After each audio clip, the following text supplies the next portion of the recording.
Hello, everyone. Welcome into the Catholic Single and Flourishing podcast. I'm Chad Etzel, helping you live your vocation as a single person today, but also pave a path for your permanent vocation in the future. You can follow me at Chad_Etzel on Twitter and Instagram, and Chad-Etzel on LinkedIn. And one of the common things that I run into a lot of the times when I'm speaking to young adults or maybe clients that I'm coaching is they say something to the effect of this: I know that I should be saving, but I don't really know how much or what I should be saving for. Which, to begin with, is just very incredible, very awesome that they're doing something that they already have within them the habit of saving, but they don't really have a direction of where they should be going with their money. And that's something that I think is just important to have a roadmap. And that's what I want to talk about today. Within these solo episodes over the last couple of weeks, I've been talking about the effective Catholic single life and some of the habits that lead to that, or the vision or the strategy, as I've talked in previous episodes. And today, what I want to talk about is money and the effective Catholic single life. I'm going to be reviewing a book similar to what I had been doing before. Maybe it's not so much a review, but maybe much more of a summary in how that applies to you as a single person today.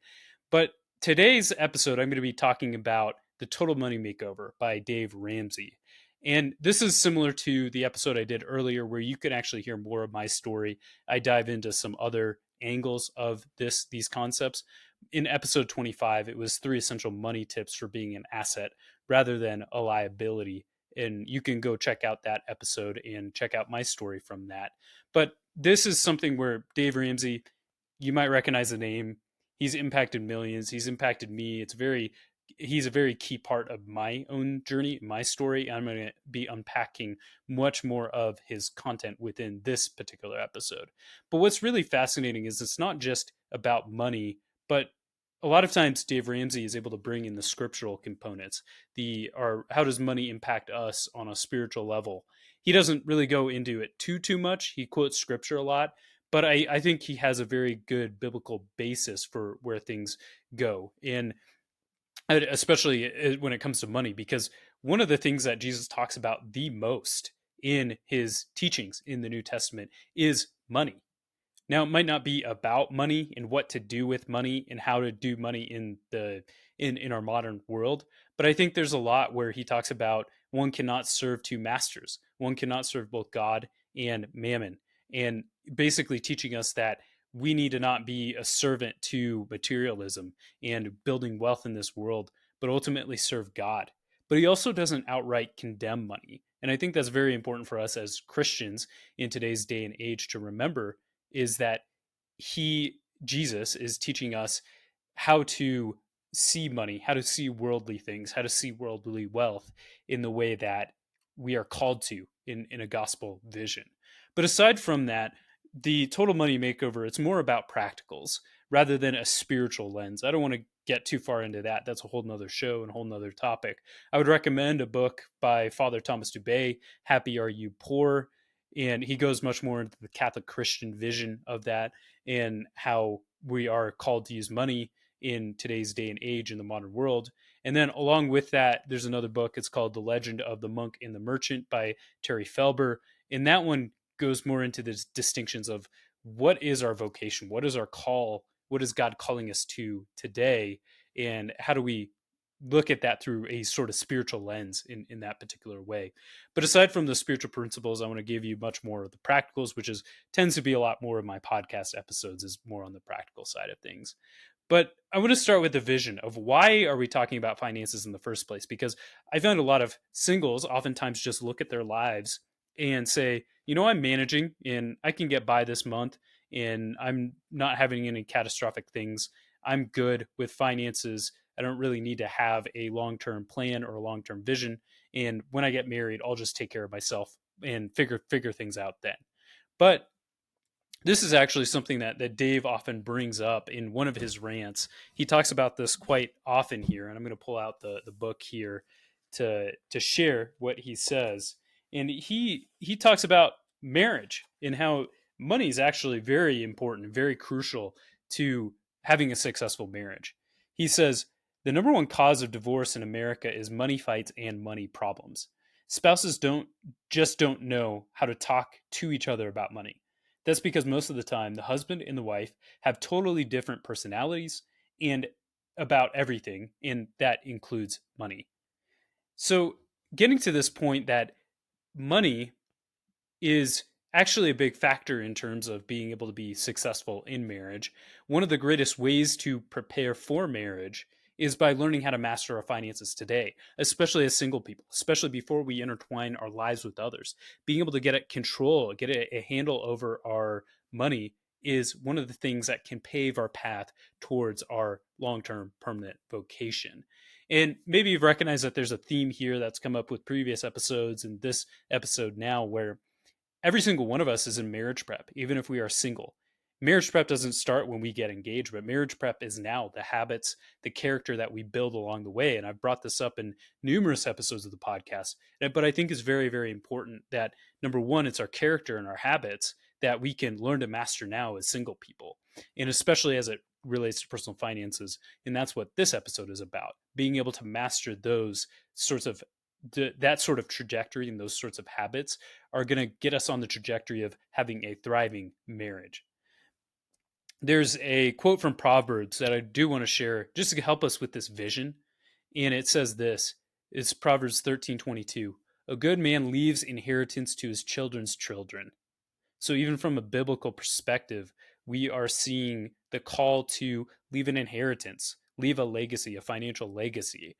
And that's not just wealth in and of itself, but it goes beyond ourselves. That's the point that I really want to underscore, is that wealth is not about me and what do I get out of it, but being able to build something that goes beyond me.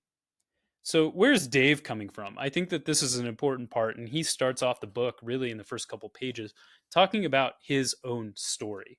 And this is what he says. And I think this adds a little bit more context to why he's teaching what he teaches. He says, "We started with nothing, but by the time I was 26 years old, we held real estate worth over $4 million. So starting with absolutely nothing, he gets into real estate and gets $4 million. He's at that point of hard work and has $4 million. And he says, I was good at real estate, but I was better at borrowing money. Even though I had become a millionaire, I had built a house of cards. The short version of the story is that we went through financial hell and lost everything over a 3 year period of time. We were sued, foreclosed on, and finally, with a brand new baby and a toddler, we were bankrupt. Scared doesn't begin to cover it. Crushed comes close. But we held on to each other and decided we needed a change." That, I think, is really the outline of the beginning of his story. Making $4 million off of real estate and then losing it all, filing for bankruptcy, getting to that low point, that rock bottom. And one of the things that I just find amazing about him is his perspective on life. He said, hitting bottom and hitting it hard was the worst thing that's ever happened to me, and the best thing that ever happened to me. And he talks about this in other classes about his relationship with his wife and how this was a trying time for their marriage, but helped them grow together through this experience as well. And that's one of the things that money can do. It's such an emotional thing that it draws us out of ourselves. And especially in marriage, we learn to work more and more as a team despite these different backgrounds and these different personalities. He goes on to tell a little bit more about his story. And one of the things that he discovered, so he did a little bit of research in terms of reading and speaking to other people, learning about experts, talking to experts. And one of the things that he discovered was himself within this process. He realized, you know what? The problem is not the economy. The problem is me. If I can manage myself, if I can win with money, then I can change my life. And just by taking that perspective, taking ownership over his life, allowed him to transform his life, build the company that he has today, while also helping millions of Americans in the process. That's all him recognizing this is him owning his life and taking ownership over his life. That's just been another one of those themes that has come up in this podcast over and over, is what do I have influence on? What can I control? What steps can I take to move forward in life? Moving on into some of the content of the book, one of the things that he tends to be, I guess, controversial on is the role of debt. And I think that wherever you're coming from, you made it this far in the episode. I want to invite you to continue listening, but also continue listening with an open disposition with what Dave has to say here. I think that there's a lot of wisdom here. Again, he's helped millions of Americans, and he's lived this himself, but it's also had an impact on me, which I shared. There's another episode you can listen to and check out as well, episode 25. But with this, he lays out a couple of myths and truths for debt through this book. One of the things that he says is myth: debt is a tool and should be used to create prosperity. That's the myth. And then the converse truth is debt adds considerable risk, most often doesn't bring prosperity, and isn't used by wealthy people nearly as much as we are led to believe. And we are absolutely marketed in so many ways by so many things in the world that, hey, you can just pay this much per month and you can have this car that you want. And whatever it is, there's so many different ways that people approach debt and talk about it. And it's advertised in a way that that's the way to build wealth. One of the things that he cites in the book is that there was this Forbes 400 survey that was done. Basically, these are the 400 richest people in America, and they were given a survey. And out of those 400 richest people in America, 75% of them said the best way to build wealth is to either stay out of debt or get out of debt as quick as you can. That is not just these people that are next door neighbor in their opinion on debt, but these are the richest people in America saying these sorts of things. So I do think that there's some value in this, and remembering that debt is maybe so much a wealth building tool, but it's something that it can interfere with our ability to build wealth and to support our vocations and move forward in life. In just giving a simple thought experiment, he also talks about how the average car payment is about $500 a month over the course of 5 years. These numbers are from, I don't know, 10 or so years ago. So I don't know what it is now, but just thinking about that, $500 per month, what's the trade off? What's the opportunity cost here? Because if instead of buying a brand new car where we're spending $500 a month, if instead we bought a reliable used car and then invested that 500 or so dollars per month into mutual funds, over the course of 40 years, we'd become multimillionaires. That, I think, is just a very important thing to remember, that not to get sucked into thinking car payments and debt that's just a part of life, but there's ways to work around that to get the utility of a new car by driving a reliable used car. Sometimes you do have to pay for maintenance and so on. That's a given. But to be able to invest that money wisely, there's a trade-off when we're actually paying for a new car versus paying for a used car and investing that money. So the trade-off could be not just the $500 a month, but millions that we could be having in the future. In addition to this, he talks about debt and beyond just the trade-offs there, but how a lot of people, when they think about debt, there's the cars. Okay, yeah, I can avoid cars and I'll just buy a reliable used car, get by with that. But I definitely need to have a credit card.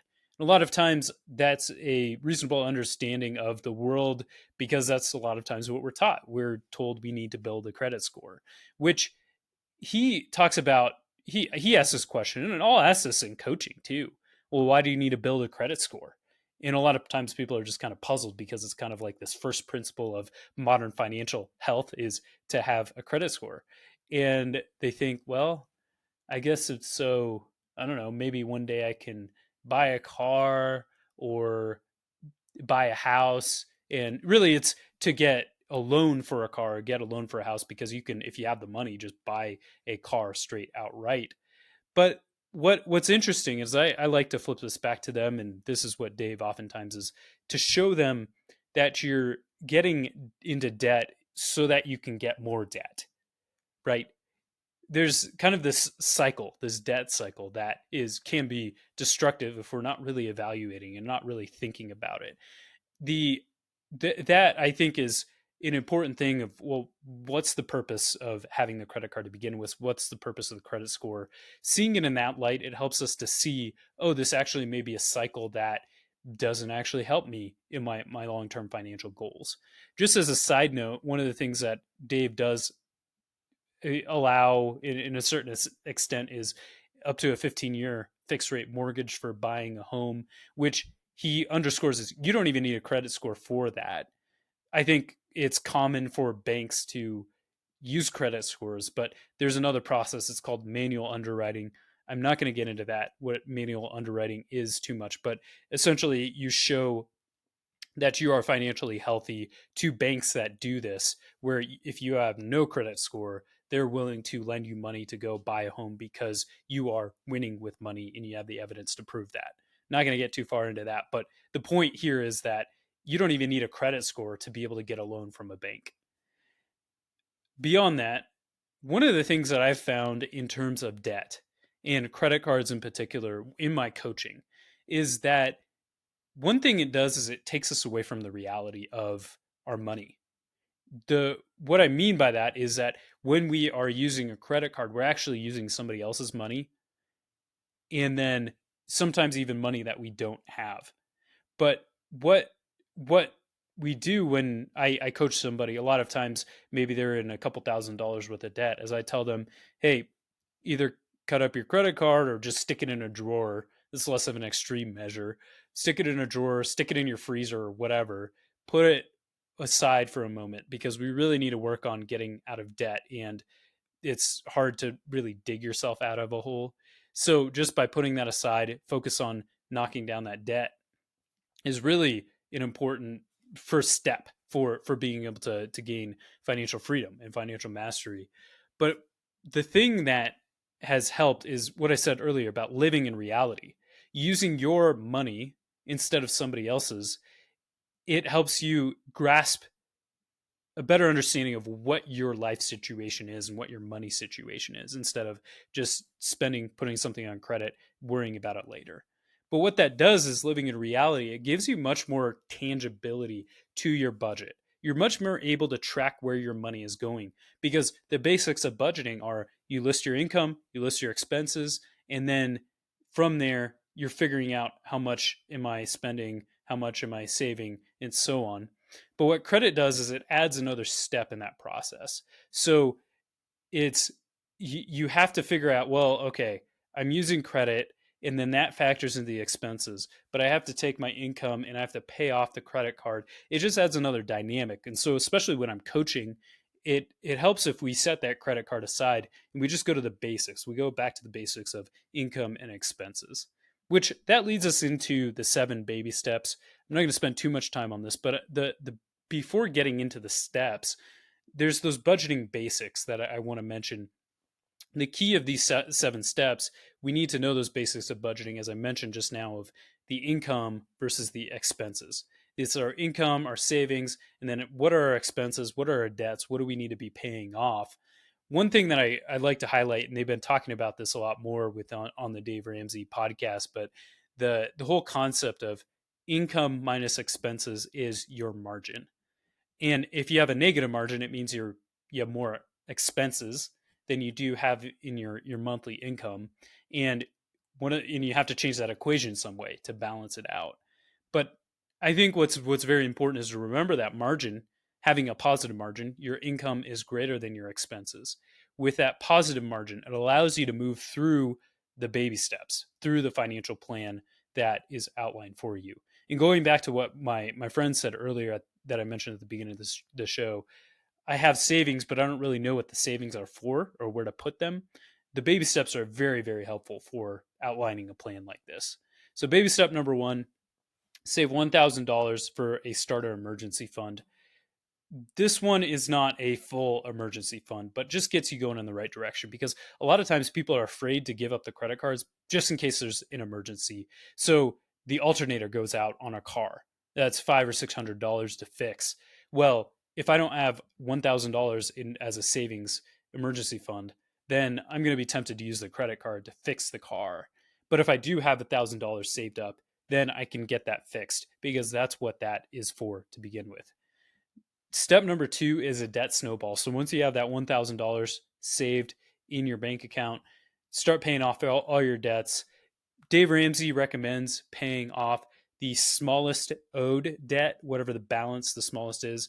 List them, start with the smallest, attack the smallest, and then build from there. He calls it the snowball, where a lot of other financial experts might say, well, mathematically, you want to start with whatever has the highest interest rate, knock that debt down before moving on to the next.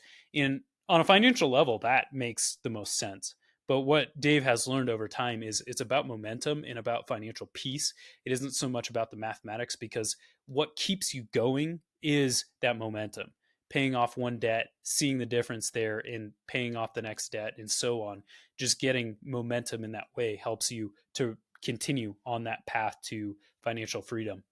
And then number 3, this is baby step number 3, 3 to 6 months of living expenses, basically saving money in in order to in order for any of those bigger emergencies. I'd say for those of you who are single and listening to this podcast, especially if you don't own your own place, you can err on the side of 3 months as opposed to 6 months, because that'll allow you to use that money for other investments, as we talk about in baby step 4, 5, and 6. Baby step 4 is save for retirement. Start investing for retirement. 15% is what Dave Ramsey recommends. Number 5 is save for children's college education, which, if you're single and you don't have any children, you can skip the step, because you can't actually do the step until you have kids. And then you can start saving for their education, their college education. And then number 6 is pay off the mortgage. That step implies that you already have a mortgage. Maybe you do, maybe you don't. But regardless, all four, 5, and 6, retirement, college, children's education, mortgage, those are meant to be done sequentially, but also done at the same time.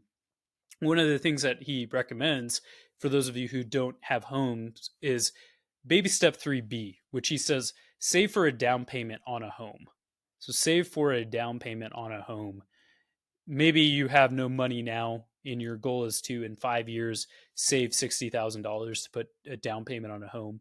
Well, that's something that is doable, especially being able to save aggressively and invest. Sometimes you need to just put a pause on your retirement, especially if you've done really well saving for retirement up to this point, to start saving for that down payment on a home, getting to that point where eventually you can buy that home in 5 years. Smart saving, smart investing, find yourself a good financial advisor, and you can be on a roll for something like that. And then finally, the 7th baby step is build wealth and give generously. And this is the step that I think most of us for decades are probably going to be spending in that 3, 4, 5, 6 range of those steps, especially paying off that home mortgage. But baby step 7, I don't think Dave Ramsey gets a lot of credit for, or really gets a lot of spotlight on, because there's such that decade run up to that point. But one of the things he talks about in the book is that it exists for 3 reasons. And I'm going to read this section here. And he says, why do we want to have wealth? If you think wealth will answer all life's questions and make you trouble free, you're delusional. This is an important point, that wealth isn't an end in and of itself. Again, as I mentioned before, the reason we save money, the reason we invest, the reason we have retirement is it goes beyond us. And he gets into this here. He says, after the years of studying, teaching, and even preaching on the subject across America, I can find only 3 good uses of money. Money is good for fun, money is good to invest, and money is good to give. And I think we can think about that just for a second, and oftentimes think, well, all right, is that really a good use of money? I think that in terms of, we do need to be prudent in fun, in the fun that we have when it comes to our money, and not be extravagant. But I do think his point there with fun is an important one, that it's crazy living in this 21st century. We have access to be able to get on a plane, travel across the world, continents away, in something that 3, 4, 500 years ago would have taken months and months at a time. This is a gift, I think, in a way from God, living in this time, in this day and age, to be able to see the world, to be able to encounter God's creation in a way that was not a privilege back centuries before us. So I do think that, especially if we're approaching it from a spiritual lens of fun, not just for our own gratification, but to be able to encounter God and his creation in a particular way, we can step into that world, and that's an invitation by God for us to step into. So baby step 7, build wealth, be able to experience God's creation in that way, but also to be able to experience recreation, and recreation with others. We are made for relationship. We are made for those who God has put in our lives, so be able to spend time with them in the image of God, resting on the seventh day, resting with our family, being with others as well. That I think is a very important point that he brings up in terms of this book in the baby step 7, which is one about fun, and then 2 is investment. That I think a lot of us have this impression of retirement is just this time where I have this big pool of money and I hope I die sooner than my money disappears. But in reality, the goal is to be able to get to a point in retirement where you actually are not living off that pool, but on a year in a year out basis, you can live off of a investment return, that you're living off of the interest. That's the word that I'm looking for. Dave recommends 8% because this is a pretty conservative approach. On average, the stock market's going to make about 8% if you're invested in the right things that you can live off of. I think conservatively, maybe 6%, just for use of this example. Who knows what the state of the world is going to be in, but on average, if you're in conservative investments living off of 6%, you're going to get a fairly consistent return over the years. So the question then becomes, can you live off of 6% or can you live off of 8%, as Dave Ramsey recommends? And if you can, you've gotten to that sustainable place. So, for example, if you've gotten to $1 million in retirement, can you live off of 6% of that? That's $60,000, which with a paid off home, you maybe can. It might be a little bit tight, but potentially you could. So what if you had $2 million? That's $120,000. Given what 3 decades look like, our financial systems, who knows exactly? But I think trying to build the wealth now is just very important and is something that is doable to be able to get to that point of $2 million, especially if you have 30 years until you retire. So it is, I do want to say, my experience of kind of planning this out, it is a bit of a moving target because you don't know where you're going to live, you don't know when marriage is going to come, especially as a single person. It's a lot harder to project. So the more investing that you can do now, the more wealth that you'll have in the future, and the more wealth that you can identify, all right, I can live off of. But then the rest is this next part, which is give, the next purpose of money, as Dave Ramsey talks about. And if you're in excess, then you can give that money. And that's what this part is here. Dave Ramsey quotes Margaret Thatcher saying, talking about the Samaritan, the Good Samaritan, and she says, within this parable that Jesus shares, no one would remember the Good Samaritan if he'd only had good intentions. He had money as well. I think that's very profound, that this Good Samaritan not only took care of the man who was robbed and beaten and left half dead, but this Good Samaritan went down to help him, took him to an inn, and be able to give out of his own resources to provide for this poor man. So I think that's just such an important point. It's like, okay, yeah, it's too bad to be you, but I'm not going to leave you there. I'm actually going to go out of my way and help you. And he had the material resources to be able to do that. One thing I want to underscore in this is being able to give and give in a generous fashion, is that we are made to be a gift of ourselves to others. I mentioned earlier in this episode, we're made for relationships, but money, what it does is it's in a sense an extension of us, because we can give to those causes that we really care about. But we can give of ourselves in a deeper way, in a more free way, if we have the wealth to be able to do so. There's so many things that are out there in the world, so many competing forces, but being able to identify what are the things that God is calling me to give to and make a huge impact in, that's something that ultimately has the capacity to move the world. Not that everything is about money. That's not what I'm saying. But money allows us to have the capacity to make a huge difference in a way that we might be called to. And one way that we can do that, I want to encourage you, and I've mentioned this before in other episodes, is this whole concept of tithing. In the Old Testament culture was a tithing culture. 1/10 of their income would go to support the ministry, the church. I guess back then, the ministers of God, the priests, the Levites, and so on. And I think in a way we are called to give generously. Now, it may not be exactly 10% right now in today's day and age. That may not be realistic for where you are at this point in your life, but I do think that there's a special invitation that you have right now to give and give something on a consistent basis. Maybe if you can't do 10%, maybe start with 3% this year. And then next year, start with 4%. And then the year after, start with 5 and start building up. Because it's not necessarily about the 10%, but it's about being able to live generously and also live in a way that if you're living on 90% of your income rather than that extra 10 with the tithe, you're helping to recognize where is the money meant to be going. And ultimately, it's supposed to be going to us being a steward of God's resources. And that 10% is a sign of that. One of the things that Dave highlights, and one of the things I think is really true, is being able to give. If we give generously, we come with open hands, giving of ourselves, giving of our gifts to others. But what that does is it allows for us to have an open hand to be able to receive from God. Whereas if we're clenching with clenched fists without giving, we're holding tight, we can't receive the blessings that he ultimately wants to give us. And so beyond just that 10% and where that 10% is going, it's our spiritual disposition of being able to receive whatever it is that God is calling us to receive today.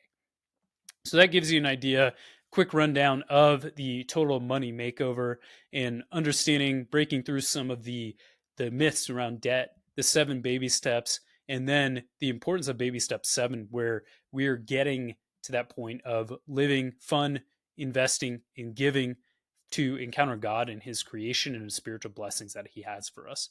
Thank you so much for tuning into this episode of Catholic Single and Flourishing. I encourage you to check out csfcoaching.com and to check out any offerings that I have. You can have a personalized strategy session if you want a 90-minute session with me. I also have a coaching package that I offer for singles, so you can take advantage of that. Look that up. Feel free to reach out to me for questions, whether it's on social media or the email provided in the show notes. Thank you so much for tuning in. Live inspired. Live God inspired.